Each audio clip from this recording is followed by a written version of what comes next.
At sa video ito ay pag-uusapan natin at i-guide ko kayo on how to acknowledge receipt required for bill on Shopee Affiliate Program.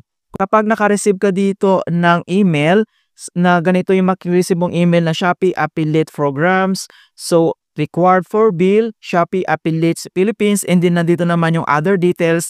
Ang kailangan mong gawin dito ay kailangan mo siyang i-acknowledge. Kung bakit? Para makita mo kung tama ba yung calculations ni Shopee about sa commissions mo. So, titignan mo doon kung tama lahat. Kung tama naman, kailangan mo itong i-confirm. Kung sa tingin mo ay may kulang o iba yung calculations ni Shopee regarding sa commissions mo, and then kailangan mo itong i-reject, pero kailangan mong mag-upload dito yung tamang calculations mo regarding sa commissions mo. So, ganun po siya.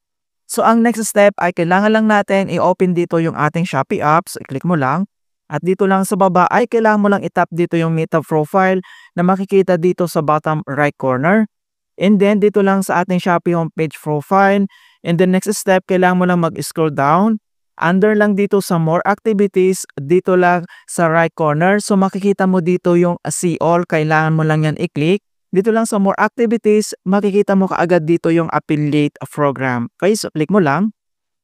And dito na sa ating Shopee Affiliate Program settings. Then next step, dito lang sa baba ay kailangan mo lang i-tap dito yung income. And then makaka-receive ka na dito ng ganito siya mga kaibigan, kailangan natin i-acknowledge. So dito lang sa right corner, makita mo dito yung pending na may question mark mga kaibigan. Ito siya. And then kailangan mo lang yan i-click.